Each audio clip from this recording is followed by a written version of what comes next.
Welcome to our tutorial on Reacts and the API. Today, we're going to dive into how these tools can help you manage state in a more efficient way. First up, an introduction to React Context API. Why it's so useful for sharing data across your component tree without prop drilling. Next, we'll set up our own context using the function and see how easy it is to create and pass down a provider. Then, I'll walk you through using in different components to consume that shared state. We'll also explore some advanced use cases where these tools really shine. So let's get started. Hello everyone. Welcome to our tutorial on the React Context API. This feature is super powerful for managing shared state in your app, especially when you don't want to pass props down through every single component, a process known as prop drilling. Think of it like sharing a global variable but with React components. With the Context API, you can define a context and use it throughout your application without having to manually pass data through each level of your component tree. For example, if you're building an app that needs to display content in different languages, or switch between light and dark themes, this is exactly what the Context API is for.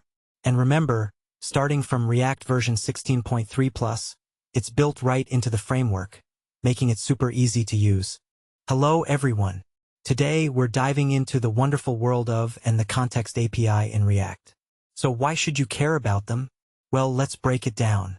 First off, they help us avoid a concept called prop drilling, which can become quite messy as your component tree grows deeper. Instead, with state is passed down through context providers, making it easier to manage across sibling components without passing props layer by layer. Plus, this approach promotes reusability. You can use the same context in multiple places without duplicating code. Lastly, it encourages a more centralized data flow, making your app's architecture cleaner and easier to understand. In short, makes state management simpler and more efficient. Alright folks, let's dive into setting up our context.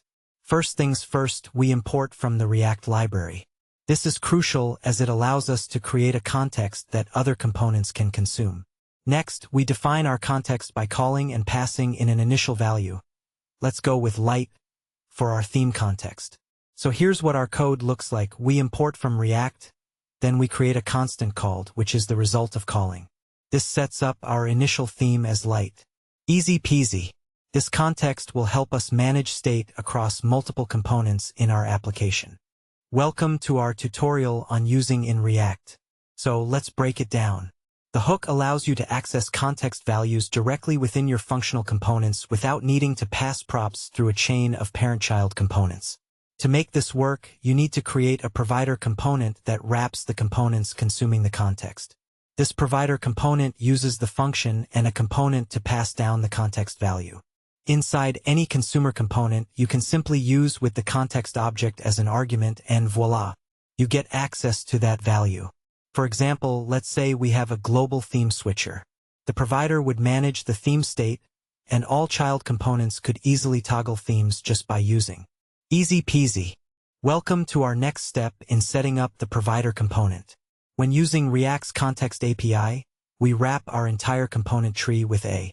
This provider will hold and manage the theme state. Inside this provider, we pass down the context value through props. Specifically, we're passing dark as the initial theme to all child components. Let's look at the code. First, we import theme context and theme provider from our custom context file. Then, in the app component, you see wrapping everything inside. This means any component within this provider can access and use the dark theme through useContext or by destructuring the context directly. It's like setting up a central hub where all related components can connect to share and consume the same state. Pretty neat, right? Welcome back, everyone. In this slide, we're diving into how to use the hook in child components. Essentially, allows you to access context values without having to pass them down manually as props through every component. For example, let's say you have a theme context that manages whether your app uses light or dark mode. Instead of passing this theme prop all the way down from a parent component, you can use in any child component directly to access the current theme value. It makes your code cleaner and easier to maintain. Just remember, if you need to pass down a context value as a prop to its children, you can do that too. But for most cases, using is simpler and more efficient. Welcome back to our tutorial on React's useContext hook. Today, we're diving into how to use this powerful feature with the Context API. Let's take a look at an example.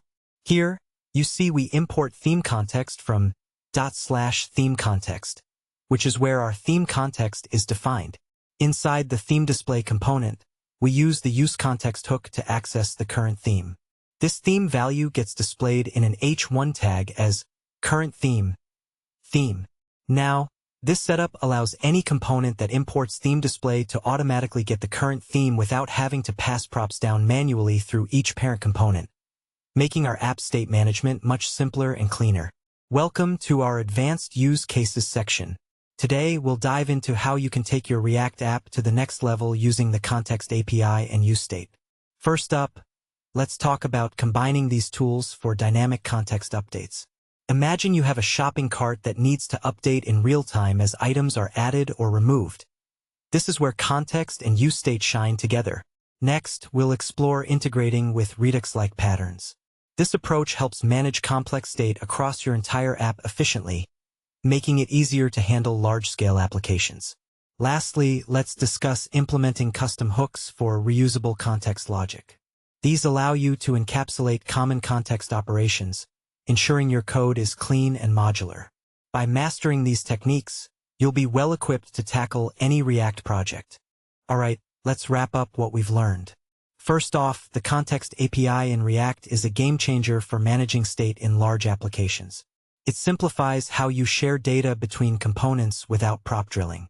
Next, the useContext hook makes it super easy and clean to access the context from any component in your app. Speaking of which, the provider component wraps around the part of your component tree that needs the shared state.